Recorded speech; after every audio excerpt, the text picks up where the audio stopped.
This is Kerrigan & Company. You know, folks, I've known the College Hype team for more than 20 years. They're a local screen print and embroidery company servicing the New England area and beyond. Now, what makes the team so special is that they have more than 35 years of experience and they do all the work in-house. I love their tagline, making a difference one t-shirt at a time. Speaking from experience, I know that is the truth. Learn more at collegehype.com. Welcome, everybody, to this edition of Kerrigan & Company. It is great to have you with us, brought to us by A&B Burger. Quick reminder, be sure that you follow us on social. We got a great show coming up for you this week, and I am thrilled that keeping me company this week is someone who I have known from afar for probably 30 years and finally met today right here in the studio. You know this face from Channel 5. He was a meteorologist there for many years, has since left Channel 5 and gone on to be a leader in the nonprofit world. I am so happy to have with me, keeping me company, David Brown. Well, hello there, Kim Kerrigan. I know. Can you believe we've never met? I mean, honestly, when you walked in, I felt like I knew right. You were going to extend your hand, and I said, "Oh no, you have to hug me. I'm so sorry." And it was completely appropriate, which was just wonderful. And I know, the minute I came into Boston, been watching you and been watching you ever since, from 95. Isn't that crazy? Right. Yeah. Shocking. Should we say that out loud? You know what? Listen, I'm 61 and a half, no problems with that at all. No, well, it's the truth. We're just glad we're having more birthdays. That's right, exactly. You and I learned something about one another today. I didn't realize you have 3 children, and your kids are all around the same age as mine. All in the early 20s, so they're all just about either flown out or they're just getting ready. A senior in college is the youngest. So no, very fortunate to be a dad. And I do have to tell you that it's that parenting thing that kind of keeps us all, recognizing how old we are, right? We see through their eyes. Well, you know what? So my oldest is going to be 25. Yeah. And I remember being 25 myself, my first job in TV, Northern California, thinking that I was a total cool adult. And then realized, that's my son. I know. Yeah, it's a shocker. So let's talk a little bit about meteorologist David Brown. Sure. Does that seem like a lifetime ago? Can I tell you, it does. I mean, a lot has happened in the last 11 years since I left the business. I spent 27 years in local TV news, 20 in Boston, and obviously very grateful for that time, whether I was a meteorologist or anchored for a bit and a reporter for a bit. But the business has changed, and I didn't want to be the old man in the back of the newsroom, complaining about how good it used to be. Yeah. So I figured I had a small window to really capitalize on any social capital I had in Boston. And everybody told me if I wanted to have a second career, I needed to do it before I turned 50. Whether I believe that or not, I took that as advice. And so my 49th year, I gave myself a year to network through Boston and figure out what my plan B was going to be, having no idea what my plan B was going to be. Yeah. Well, we're going to talk about your plan B because it's turned out just perfectly fine. That is for certain. But before we do, tell me about being a meteorologist and leaving that behind. I mean, are you a weather geek? So when I was 8 years old, living in central Iowa, Waterloo, Iowa, saw my first tornado. My goodness, we have this in common. I lived in Des Moines for a number of years. Yeah, so early childhood, Waterloo, Iowa. 6th grade trip was to Des Moines, to the state capital. And I saw my first tornado. Dad was driving to the Crossroads Mall in Cedar Falls. Tornado was in a cornfield. We had to stop the car, dive into a ditch. My mom was screaming. Mud was flying around us. And I looked at the tornado and was captivated. And from that point on, loved the weather, was a science geek, went to college, always loved local TV news as well. So it was kismet that I ended up as a meteorologist. And to be in a town like Boston, in which the viewers care about the weather so much and let you know, it was a real gift to do that. So yeah, I've worked all over the country. Before here, worked in Milwaukee, Wisconsin, which is also a big weather town. Yeah, it certainly is. They're on those lakes. That's what does it, right? So really interesting that you became a weather geek, and now it seems like these are times that you have to miss that part of it a little bit because, boy, weather is just, I mean, look what we've just gone through, right? I mean, I think about that, but then I also think about the deep-seated anger being sent to local meteorologists in North Carolina, in Virginia, and the mix of science and disinformation is really bubbling up. So I still keep up with the weather, right? I mean, I look at the charts. People still call me. I have NOAA.gov bookmarked, so I follow the hurricanes. I still look at that. Yeah. Do I miss the grind of waking up at 2 a.m. and being on the air at 4:30? I miss the people. I don't miss the weather because it happens all the time. Yeah, right. The weather has not gone away. Right, Yes, exactly. absolutely. When we had our first big snowstorms, so I left in 2013. So, when we had our first big storms in 2013, 2014, I miss the excitement of sleeping at the Sheraton on Route 128 before a snowstorm so we could get to Channel 5 in the overnight hours. I miss the hunkering down. I miss the reporting from the roof deck on Channel 5 on 128 as it was shut down. But the longer I'm gone, the more I cherish that time, but looking forward. Well, the great thing about it is that you understand weather, so you can plan outdoor events accordingly. And you don't have to call anyone, right? And people don't call up and say, "Hey, David, why are you wrong all the time? You suck." I got to tell you, that is the toughest. I mean, I sat back feeling so terrible for meteorologists because, suddenly it would take a turn. Or people would immediately say, it wasn't nearly as bad as they said it was going to be. Right. And, now in which we get our source from so many different platforms. So you might not watch the news from Monday to Friday. You might get it on TikTok or whatever. So the meteorologist might have changed the forecast by Wednesday or Thursday, but you're still remembering what you saw on Monday and laying that over to the weekend. Yep, absolutely. And laying it on them. Right. But still, when you do weather here, you have a thick skin. You bet. When you turned 50, you decided to change careers, as you said. And so you did, and you headed to the nonprofit world. I did. Tell me all about that. What would make you go there? Yeah, so as you know, we're asked to do a lot when we were on TV. So I became the guy that not only would MC events, but be the auctioneer. And so I got to know a lot of nonprofits. And so when I was networking through Boston, I could set up a networking opportunity with many people. I had a lunch with Tom Menino, with Peter Brown, who was at Channel 4 as the news director. And everybody said that I would be great in development, which is philanthropy. And I said that would be a horrible idea. Why would I want to ask people for money? But what I realized was it's about the relationships and connecting people with a passion and a purpose to an organization. So that's how I landed. I landed up at a nonprofit in the biomedical space in Kendall Square called the Forsyth Institute, which is the world's leading independent oral health research institute. But what it was about science and telling the story of science and realizing that people love stories, scientists love data. So how could I tell the story of science? A story in Boston that started in 1910 with the Forsyth brothers. And then I still do a lot of emceeing. So I emceed a talent show at the Ivy Street School, which is a therapeutic school in Brookline. And I just fell in love with the program and never left and worked there at an organization called MAB Community Services for 7 years.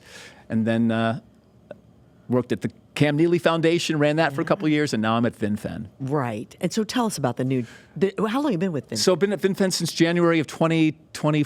Are we in 2024 already? Yeah, 2024. So yes, when I was at MAB Community Services, I was in the disability space, and I loved telling stories for people that were marginalized, that perhaps didn't necessarily have a voice.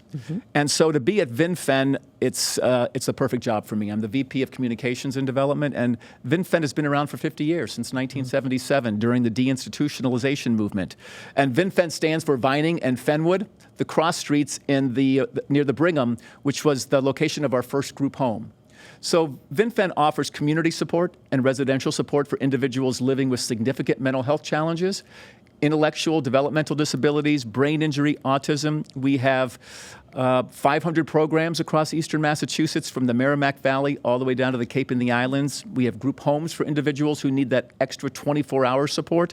We have supported living for individuals that want to have a more independent experience. And then we have day programs, which are places for individuals to go to either learn job skills at our employment training center, or we have a unique program in Brookline called Gateway Arts, which is 100 artists with intellectual and developmental disabilities creating art and selling it in the storefront on Harvard Street. Well, you're also one of the biggest employers when it comes to nonprofits in the state. Yeah, about 3,200 staff, 3,200 employees. And as many folks know, in the human service sector, many of our workers are immigrants, Haitian, Nigerian, and they are the most caring, devoted, passionate individuals providing direct care.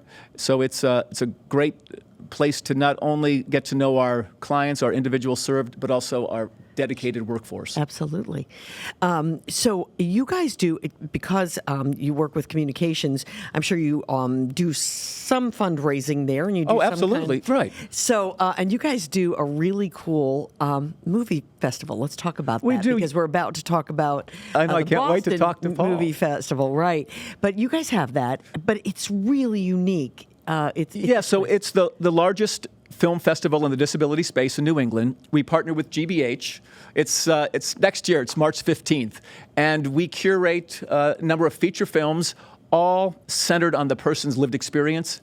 We find that film is a powerful way to tell stories, but it's also a powerful platform for individuals that don't necessarily have the option to tell their story, So, one of the movies that we're showing is called Being Michelle, about a woman living with mental health challenges who's deaf, who was trapped in the Florida prison system without an interpreter.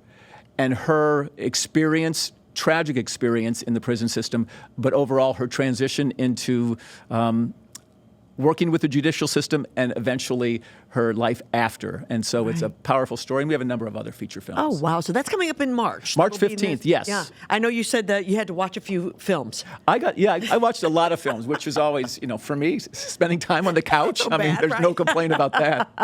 Absolutely. A little downtime, which it sounds like you need, that's for sure. Listen, David, we do this cool thing here. It's called the College Hype Fast Five. Oh my God! Okay. Okay. So it's just a round robin. There you go. Yep, I'm ready. Absolutely.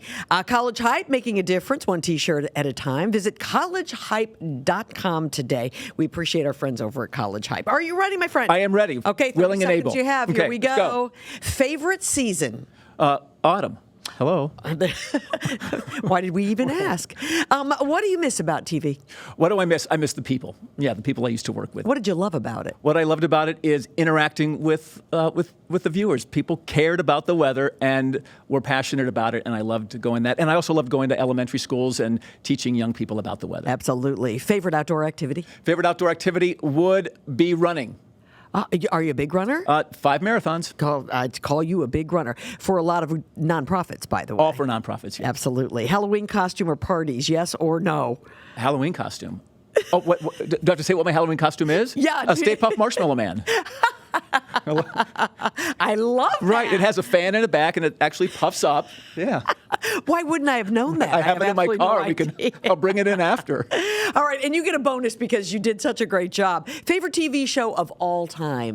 Favorite TV show of all time would be Frasier. Me too. What's one of my very favorites? Last week we had, there's a reboot. Yes. It's on. I know, Dan Butler. Yes, and Jimmy Dunn. Terrific. He was sitting right in your seat last week. Wow, I can so feel fun. it. Absolutely. Hey, this is the College Hype. They give it to our folks who participate, and that is Thank you so much. Thank love you it. College Hype. Very much. Yes, we love our friends at College Hype. They do a lot for us, that is for sure. And they raise a lot of money, by the way. They do, yes. Yeah, so I'm sure someone who runs marathons and raises as much money as you do knows all about that. So, I don't know. Do you know our next guest? Were you familiar with our next guest? Do you know what? He's one of those actors in which when you see, you're so familiar with him, but I'm so excited to talk to him, particularly about his new film, new movie that's out. Yeah, he's a prolific actor. You have seen him on the big screen. You've seen him on the little screen. He has got a resume that we'd have to roll out like IMDb, this. it's huge. I want to tell you, it's unbelievable. So I think that's a great tease. Okay. So be sure you stay with us, everybody. Coming up next, a fabulous actor from right here in Boston. David Brown is with me. You're listening to Kerrigan & Company.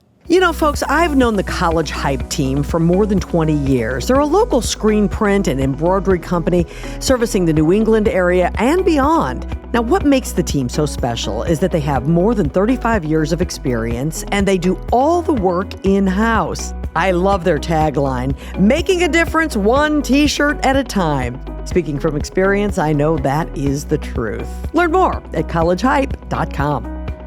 This segment of Kerrigan & Company is brought to you by Lucia Lighting and Design, where people in the know go for the best possible lighting and design experience.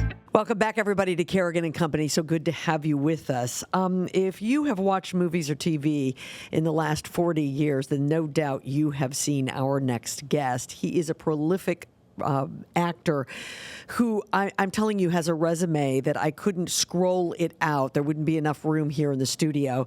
But just to give you sort of a sense of who we're talking about here, some of his TV performances include Miami Vice, Law and Order, Wise Guy, Ally McBeal, The Justice League, and we can go on, not to mention the fact that he was a continuing series character on CSI. In addition to that, he has been in so many movies, including one of my favorites at my house, Mrs. Doubtfire, Air Force One, Striptease, Beverly Hills Cop 2, and most recently, a movie that was featured right here at the Boston Film Festival, and that's Any Day Now. Joining me is Paul Guilfolye. It's great to have you, Paul. Hey, great to be here. Thank you Nice so to much. talk to people from Boston. Well, I was just going to say the part that I left out was the fact that you are a Boston native. Yeah. I was born in Boston. Yeah, and I went to high school there. Yes. Absolutely. And went to college here as well. Is that right? Say that again? Did you go to college here as well? Just briefly, yeah. But I moved on to whoever would give me a hockey scholarship. It sort of became like almost like being a freelance actor. You just go whoever had the best job and paid the best. I love that. Of course, that means that you're a Bruins fan, right? Yeah, I love the Bruins. Cam Neely. I sometimes do work to help his philanthropic causes. Yeah. He has the Neely House, which is really a great thing for families who are struggling with cancer. I support that. Sure. And I told him that I wore number 8. When I played, I still play hockey around up here in L.A. with Jerry Bruckheimer's Bad Boys and some other, hockey teams that are, cab drivers coming in and playing hockey against us. It's kind of a tough league. But I wear number 8, and Cam was pretty pleased that that's his number. And I didn't want to tell him that really is Fleming McKell, who played for the Bruins and wore number 8 before him. But I'm a Bruins fan. Just go with it. Just go with it with Cam. Just stay in that same line. Listen, when you grew up here in Boston, did you ever think? And I know that's such a silly question, but did you ever think you'd have a career like the one that you are enjoying? It's a silly question, but it's kind of a question about people's dreams and Right. quiet ambitions. I just always knew that when I was motoring around, that there was something more to do, and I was intrigued by the arts in all its forms, whether it was plastic arts or writing or acting, and but I just knew that there was something else, and I was, pretty much connected to the idea of the vibe of expression that was around in general. I mean, people and the communications and the characters and the situations and even the deep culture of Boston. It's in all its mendacity as well as in its beauty. Mm-hmm. And I thought there might be some way to express it. I didn't know how. Well, certainly you have done just that. When you look back on your career, and I know there's a lot yet to come, but as you look back, was there a moment, was there a role that you said, wow, this role means I made it? Yeah, I think, the idea of, I never really thought of making it in that way. I really just thought that the connective link of the tissue that I had, the kind of reality, existential reality of just being, even on stage, this is where I started in the theater, that I really felt a kind of a innate centeredness, conflict-free, and able to move freely in the emotional sort of through line of whatever I was saying. I can remember it being in a speech contest in high school, and even in some. I also like the idea that we got to do plays in other high schools because we had to be pretty good at it. Everything was very competitive, and we formed a little theater company with William Burke, who just died recently, was our teacher, and we would take the plays on the road. And I love the idea of like showing up in another high school at 10 o'clock in the morning and doing a play. And I thought, like, hey, I'm actually don't have to go to school today. Just another one of the perks of being on stage, right? Yeah, kind of like, yeah, I'm here, I'm doing this Absolutely. performance thing, which is, and people were appreciative of it. I could feel that it was working. You've really been a character actor much of your life. Is that a hard life to live? Oh, gee, I think, life itself kind of gets, hard and easy for all of us, right? I mean, there's a kind of a current to it, right? And if you're doing something you like doing, I don't know if it's ever hard. And I started young. I really knew right out of the gate I was going to pursue this. And I think just also the way things work, being of a different time, there was a nobility to just following your kind of bliss, rather than you had to show up and, earn. So no, I would never, it's hard to call it hard, but I wouldn't call it easy either. Right. Everything, had to give up. But it's not either hard or easy. Right. Well, I look at again, the list of the incredible things that you've accomplished, and CSI was, I think it was 14 seasons. Is that correct? You were on there. Yeah, I did 13 because I didn't want to be I don't know why. I just thought I'd get off the ship, but no one even knew I left. It was so popular. I mean, but I was in it for a long time. You sure were, and it was that was consistency. So I just wonder what that experience is like when, you had that consistency, but otherwise it's just sort of a constant change, and I just wonder, if that was a hard thing to do. Oh, that's an interesting choice. I mean, I've been in like long plays over the last 18 months that were very successful on Broadway. And it was nice to have a consistency. Maybe this is just part of my character. Maybe it's part of a Boston character too. I didn't mind going to work. I mean, I came from a family that went to work every day, and all my relatives too. I mean, were out the door. There was no one around after 7:45 in the morning. I mean, even when I was a little kid, everyone, women and men, went to work. Sure. So I liked going to work, and that consistency of going to work was fun to me. I don't think I was that careful all the time in choosing, and I can remember taking the TV show. Other actor friends of mine thought I did it because I saw the sort of movies moving away from character-driven drama to now television was coming on in a network and showing and becoming more available and better than it was. They thought I made it as an artistic choice, but actually my wife was pregnant with our child, and I thought I better get a job. So having said that, do you have a preference? Is it stage? Is it movies? Is it the little screen? If I had a preference, I'd love to do it all the time. Move from one to the other. Sure. My friend Al Pacino, who's a dear friend and a great mentor of mine when I was younger. He manages always to keep working in the stage and working in the theater and doing a movie. And he doesn't do television. Well, yeah, recently he did a TV show. But yeah, he manages to move around. And it was from that group that I got the idea of it's called doing the work, as they say in the actor's studio. And I just like to move in all of the mediums if I could. Yeah. I didn't mind it. Let's talk about the new movie, Any Day Now. Shot right here in Boston. I understand you guys spent 5 weeks here shooting this movie. I had the great pleasure of seeing it. Really enjoyed it. This is about the Isabella Stewart Gardner Museum heist. It's fiction, but it's a what if this is what happened.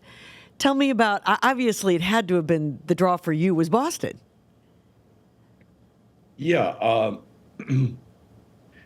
Yeah, I mean, the movie itself, I think the secret that I was in talking to Jan Eagleson, another producer and a longtime friend of mine during these days in Boston as a theater person and an artist. I have a lot of respect for Jan. And Eric Aronson, who I like a lot, and he's very creative and was in charge of the picture and directing. I think that we were talking about this, and there was a moment where plot ended and story began. And I kind of was curious about this distinction that Jan was making.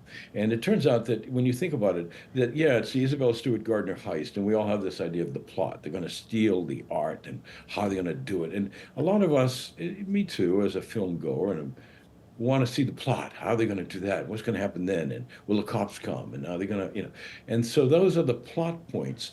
But there was a moment in the movie where I just asked a young kid to describe the painting to himself. Describe this feeling of looking at the Storm of the Sea of Galilee by Rembrandt, which they eventually stole, and asked him what that painting said to him. And the kid looked at it like his own life was there being depicted, as we discussed. And he was sort of mesmerized by his inadequacies and fears and so forth. And in that moment, as it was pointed out that Jan pointed this out, that story took over.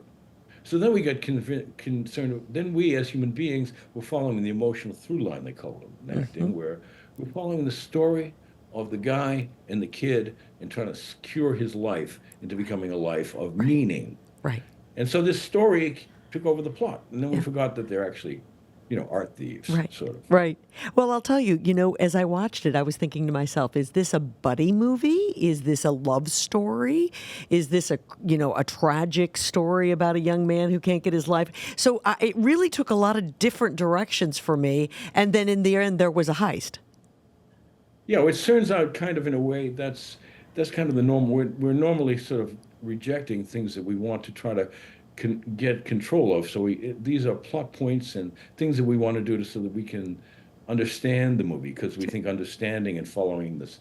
But if we let ourselves just go and let the movie take you to a place you didn't expect, I think those are the things. I was told this once too at Telluride by a smart person, smarter than me, that this is when movies become good, really great, when they literally break out of what you expect them to be. Sure. And sort of just show up something else. It may not be as momentous as the way plot-driven movies can be, but it can be kind of more what movies and what Aristotle thought drama should do, as more cathartic, more helpful for the human spirit. You were great. Taylor Gray was great. And Boston was great. I thought Boston played a huge role. It was the third star in this movie. Yeah, I did. As you know, I did a television show in Las Vegas, and I used to say all the time that Las Vegas is a character in our television show. I mean, the city of desire, Right. And Boston has this city where these sort of, advanced adolescents, this crew of dudes, and people can fool around in neighborhoods like Malden and Lynn and jump into backyard pools and drive old cars and, completely live like, I don't know. Like, rebels without a cause. You are so right. It was like the Boston character, I think, was there, as well as the city itself. I don't know, just because of the neighborhood nature of it all, I think you could see that clearly, the neighborhood and the funky areas that still haven't been developed. Absolutely. I think those of us who live here know this is a very sophisticated city, but those who don't live here think of it as that gritty side. And you guys portrayed that very, very well, because that side does exist here in Boston. There's no two ways about it. Yeah, I think I think some Bostonians had an existence of Boston as the hub, the center of culture. Sure. And a beautiful, beautiful place of intellectual promise. And there are other people who come from different parts of it that Boston was like well, it's Boston any was day. like the channel. Right. There's always some low tide somewhere. Well, the name of the movie is Any Day Now. It's really terrific. And I so very much enjoyed it. And I know that it's been here for the festival, and you guys are going to debut it here in a few months. And so we'll keep an eye out for that, Paul, for sure, and let people know when they have the opportunity to see it regularly. What's next in your life? Yeah, sure. I just want to mention that Any Day Now, we're going to try to open it for the 35th anniversary of the heist, which is in, I think, March 2025. Right. Next in my life, I'm going to go to Finland. So I'm growing out a little beard, and I love it. And I'm going to do a movie with a group of a great cast with Jason Segel and Timothy Oliphant and Samara Weaver and Juliette Lewis, and we're going to do it. It's kind of a wild comedy action movie that shoots in Finland, and I leave soon for Northern Finland. I think Northern Finland is even colder than Boston. I was just going to say, you bundle up, my friend. I don't think you're going there in the summer. Yeah, it's a little chillier. It's terrific to see you. Thank you so much for being a part of the show, and continued success. Thanks, Kim. Thanks for having me. You bet. And say hello to all my friends in Boston, all our friends. Be well. This is Kerrigan and Company. The holiday season is just around the corner. Before all those family gatherings and holiday parties, you'll want to spruce up your home. Let me suggest that you start with updating your lighting. It can make all the difference when you're entertaining. The folks at Lucia Lighting Design in Lynn can help you achieve the perfect atmosphere, whether it's soft, welcoming lighting in the dining room or a workstation in the kitchen. Owner Lucy Dearborn and her team can make suggestions and guide you through the process. If you can imagine it, the experts at Lucia Lighting Design can make your dreams come true. Learn more at lucialighting.com. That's lucialighting.com. If you like rum, you're going to love Rumson's Rum, New England's most award-winning rum brand. Rumson creates distinctive and savory flavor profiles by hand-selecting and marrying the finest barrel-aged Caribbean rums. The spirits are then blended and finished in the New England Rum House. Choose from Rumson's Gold, Spiced, Grand Reserve, or Coffee Rum, which is smooth and sweet with a warm roasted coffee flavor, a hint of vanilla, and a decadent buttery finish. Find Rumson's at liquor stores or ask for it at your favorite restaurant. Learn more at rumsons.com. That's rumsons.com. Rumsons. Life lived, life enjoyed. This segment of Kerrigan and Company is brought to us by Bill Haney's North Shore Music Theater. Get tickets to Titanic the Musical, playing October 29th through the 10th of November at nsmt.org. Welcome back, everybody, to this episode of Kerrigan and Company. It is so great to have you with us today, and I am so glad keeping me company today is David Brown. This has been a real treat to have you with me, my friend. It's been a lot of fun, right? It has been. I know. We've gotten to know each other so well. I can't wait. We're going to go across the street to Starbucks after and just have a little drink. Well, there you go. Yeah. I hope you're buying. Yes. Oh, anyway, I'm sorry. Let me stay on. On point. I am very excited about our next guest. This is a real treat.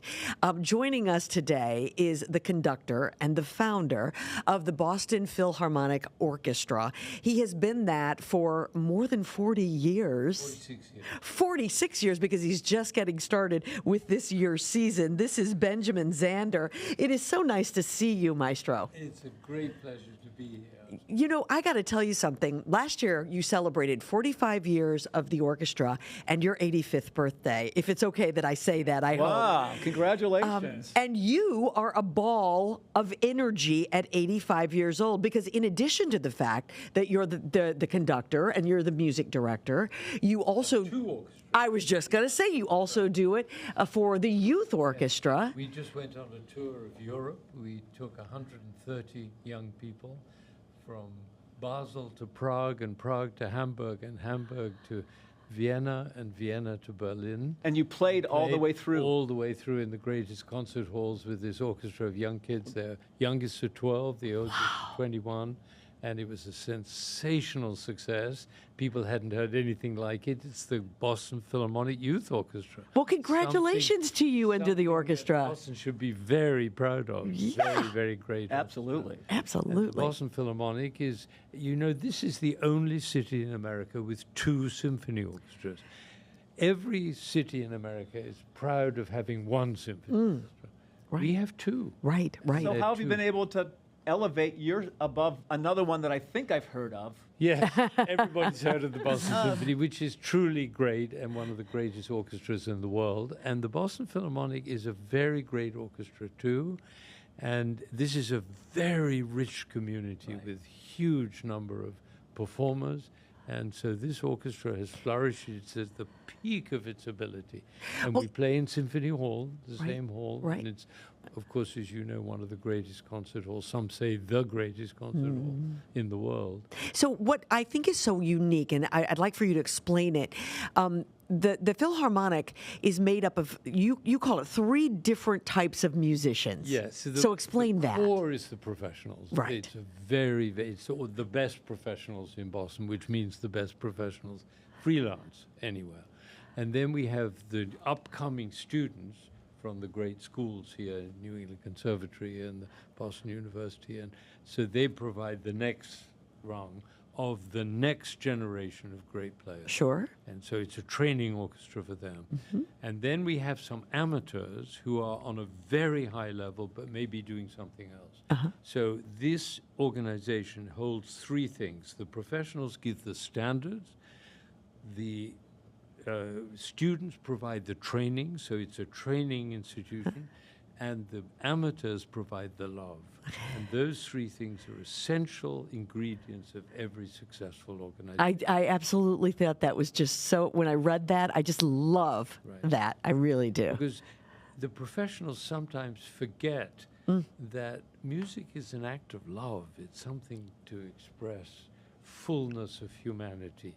And the amateurs always bring that forward. And is this what you wanted to create back in the late 70s when you launched the orchestra? Yeah, that's what we did right at the beginning. And it used to be one-third, one-third, Right. one-third, and now it's shifted. The professionals are dominating. But what you do is unique from what I gather in that you have a conversation before the concert. You invite people in to talk them through what they're going to be hearing and give a unique perspective, I would think, and an insight that most people don't have when they fill the seats. At 1:45, if the concerts are 3, like this coming Sunday, concerts are 3, 1:45, we gather in Symphony Hall, very large number, and I take them through the concert and I explain what happens in the Egmont Overture and what happens in the Bartók Concerto for Orchestra, which is a very incredibly exciting, but it's a modern piece, so it's a little difficult to get your head around, but I can explain it. And then you conduct for how many hours after that? Well, we do the concert after that. Oh, Sounds yeah, that thing. exhausting. All part of the day's work. Yes. It's just, I think on it's wonderful. Saturday we have a rehearsal in the morning with the Boston Philharmonic, and then a 4-hour rehearsal with the youth orchestra in the afternoon. Wow. And what do you drink to stay in shape? What do you eat? You know, what's your regimen? The music is so exciting and so invigorating and so challenging that it keeps everybody very light. At the end of a 4-hour rehearsal, these young people are as intense and passionate as they were at the beginning. And some of them come, one young man comes from New Jersey to play in that orchestra. Wow. 5 hours. And 3 hours, they come from far and wide to play, because it's such an invigorating, such an exciting thing to do. So this is conductor Benjamin Zander, who is with us today. I was saying before we got on the air that I love the fact that you've been out on TED Talks. And I think that I've seen both. You've done 2, correct? Yeah. And I've seen both of them. And you talk about the possibilities, because you're also an author and you've written a book. Well, co-authored a book. Okay. Yeah. Well, I think that's very generous on his part. Talk to us about possibilities, because that's sort of how you live your life and how you conduct. Right. Possibility, not possibilities. Okay. Because possibilities are options. You have 5 options, 6 options. Those are possibilities. Possibility is an open-ended domain in which the question, what's next? What can we do? What's in the way? What can we create that hasn't been created before? That's a totally different place. And it's not the same as positive thinking. Positive thinking is pretending that things are great when you know they're shitty. Which is why positive thinkers are so annoying. You're looking at me like I'm a positive thinker. Possibility is a domain you can enter. There's a certain discipline. It has a language. It has an approach to life, open-hearted, and a world in which possibility lives. So there's always a path. Give us an example of possibility. Well, I'll give you a very powerful example from my father's life. He was interned. He immigrated from, escaped from Nazi Germany, came to England as a Jewish refugee. He lost 8 members of his family, his home, his belongings, his money, his career, everything, came to England, and then they interned all the German people like they did with the Japanese here. So he found himself in a camp with 2,000 other Jewish refugees who'd all suffered the same thing. So the level of despair and upset was huge. And he looked around and he said, there are a lot of intelligent people here. We should start a university. And so they started a university in that camp. They had 46 classes a week. No paper, no blackboard, no chalk, no pencils, just people talking to each other. And that is possibility. If he'd gone around saying, "Isn't this great?" somebody would have smashed him in the face. But Right. he created something out Right. of nothing. That's true possibility. And there's always a pathway to whatever. There is no circumstance that is so bad that could not produce possibility. And he gave the idea of possibility then to, I'm sure, hundreds of other people. Exactly. Right. And we're telling the story 80 years later. Right. So possibility lives in a domain of its own, and it's a discipline. And we all have access to that. Every child. And the way you know whether somebody's in possibility, look at Kim's eyes. The eyes are shining. If the eyes are shining, then you know you're in possibility. And when I get to the end of a concert, what I look for is the shining eyes. That's all I'm interested in.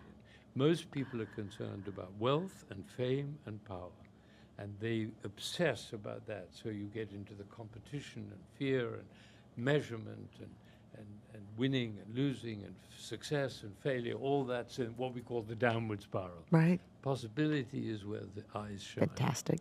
Where we're open to each other and to the possibility that we have to contribute to each other's lives. So talk to me about, obviously, music has been a possibility for you. Huge.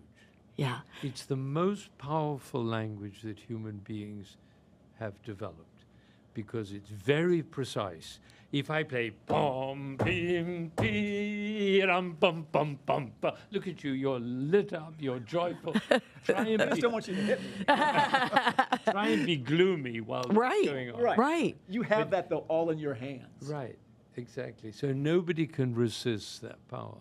And so music brings people together to listen, to feel together, to feel a community, to feel an energy and a togetherness that is not available in any other place. Yeah. How have the audiences changed over the last 46 years? You know, I love the audiences now because music is so available. It's available everywhere. It used to be an elite thing, which was available only to the aristocracy and their friends. Now, everybody presses a button, you can hear a Bruckner symphony or a Brahms or for instance, this violinist who's coming on Sunday. I mean, he's the most incredible player. He came over from Germany. He arrived 8 hours. Guy Bronstein. He arrived on the plane 5:30. He arrived at my house at 7 o'clock. He was playing the Brahms concerto, and everybody in the orchestra was going, so beautiful, so beautiful. He's playing on Sunday. In magic, absolute magic, what he can do with his violin and what the orchestra can do with the Bartok Concerto for Orchestra. This is powerful stuff. Oh, And absolutely. we can lift the spirit. Yeah. And you know, my father was a great possibility person. I'm picking that up. He used to say, there's no such thing as bad weather, only inappropriate clothing. Now, isn't that it? That's totally right. Isn't that nice? And everybody's eyes, and even the people listening, their eyes are shining. I love it. He's right. He's so right. He's so What was right. your father's name? Walter. Walter. And he really lived possibility, and we grew up in that atmosphere. I bet. Right. Yeah. So the opening night concert Yeah. for the Opening 46th afternoon. Okay, afternoon for Sunday the afternoon. great. 1:45 is my talk. That's Yes. when I can explain the Egmont Overture and the Brahms Concerto, and particularly the Bartok, which was written for the Boston Symphony by Bartok in a state of such developed leukemia that he was down to 87 pounds, had very little time to live, and he wrote one of the most affirmative piece of music that has ever been written Fantastic. from that devastating state. That's a very moving thing. So 1:45 is your talk, 1:45 and is the 3 talk. o'clock, 3 you are o'clock. up there with Right. your baton. Right. Yes. Absolutely. And for people who would like to know more about getting tickets Right. and the schedule, they can go to the website, Go to correct? the And you website. okay, Right. great. And it's going to be live streamed around the world. Great. So that concert will be, I know my brothers are going to watch in England, and I know some people in Norway. wonderful. Yeah, it's very exciting. I have one last question for you, Maestro. How long will you stay with it? I think I'll stay around. Boston is the better place for you. Yeah. Exactly. Good I'm for having you. a very good time. We can tell. Yeah, we can. Thank you. You are a delight. And we are so happy that you could be with us. And we wish you the best of luck. 46th season of the Boston Philharmonic. Best of luck to you. Thank you. Great pleasure Thank you. to be with you. You're listening to Kerrigan & Company. North Shore Music Theater proudly presents Titanic the Musical. Winner of 5 Tony Awards, including Best Musical. A stirring show focusing on the hopes, dreams, and aspirations of the real people aboard the most legendary ship in the world. This all-new magnificent production of Titanic the Musical is on stage at Bill Haney's North Shore Music Theater from October 29th through November 10th only. Tickets at nsmt.org. Wouldn't it be great to have those full cheeks you had when you were younger, but not have to go through a major procedure to get them?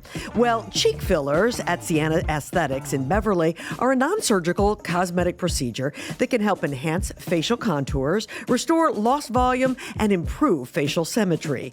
They're an effective way to rejuvenate the appearance of your face with minimal downtime. Sienna's experienced injectors can customize treatments to meet your goals. For a free consultation, set up an appointment at siennaesthetics.com. That's siennaesthetics.com. This segment of Kerrigan & Company is brought to you by Sienna Aesthetics Medical Spa. Take years off your face with the very latest technologies at Sienna Aesthetics in Beverly. Well, it's that time when we wrap things up here on Kerrigan & Company. Keeping me company today is, of course, David Brown. So good to have you with us. We've had a great show, Wasn't the maestro phenomenal? 26 million views on his TED Talks. Is that, if you haven't seen his TED Talks, by the way, go and watch, because if you thought he was inspirational here, watch them. He told an incredible story. He said that the TED Talk that he did about Beethoven's Ninth, that's all I need to tell you, you'll know which one it is, that he was getting ready to walk out on the stage and they said what he was going to talk about didn't work. Who's the they? Whomever, They, I guess right? a producer, right? Wow. So he said, I stood there for a couple of seconds, I rethought it in my mind, and I went out and did something different. And when you see this, it's so He's a genius, great. right? He is 46 years. Right. 85 years old currently. 85 years old and Knock more on- energy than, on wood. right, exactly. Well, listen, you are doing incredible work as well. I'm really impressed. I'm having a great time. I'm so glad. Yeah. You know, there's a lot of people, I think, that get out of broadcasting and they have a really hard time getting it out of their system. I think I would be somebody, if I really decided I wanted to, I could walk away. Right. You did. I am admiring that. You know, the world is bigger than what I personally thought it was. And Boston is such a vibrant, philanthropic, nonprofit community. I have met some of the most amazing people, amazing individuals served. You know, I wear a pinky ring with the initials DB. And a blind runner who I knew by the name of Diane Barbarian, end-stage cancer. I would find guides for her as she ran the Boston Marathon, ran the Boston 10K for women. I got a day named for her, the Diane Barbarian Day. And on her deathbed, she mailed this to me. Oh, gosh. About the work that I had done with Team with a Vision at the Mass Association for the Blind. So folks that I've had the opportunity to intersect with at very important times of their lives have been a real pleasure. Oh, what an inspiration. Yeah, it's it's been terrific. fun. It's It's been really great. I great. love Boston. Well, continued success, Well, my thank friend. you so and come much. back and visit us again. Anytime. I'm free tomorrow. Well, we won't do it again Okay. tomorrow, but maybe next week. You never know. Thank you so David, much, thank Pam. you. Thank you. Continued success. And thanks to all of you for tuning in. Be sure that you check us out on social, and we will see you next time. Thanks, everybody, for listening to Kerrigan & Company. To find out who will keep me company and be my co-host on the next episode, be sure you follow us on Instagram, Facebook, X, and TikTok. Kerrigan & Company is recorded at the Big Night Studios at the TD Garden in Boston. You can view the podcast on YouTube and listen to it wherever you get your podcasts. Be sure you tell a friend. The executive producer of Kerrigan & Company is David Thompson. Our engineer is Peter Hurley. And our social media managers are Grace Kerrigan, Colby Thompson, and Riley Thompson. See you next time.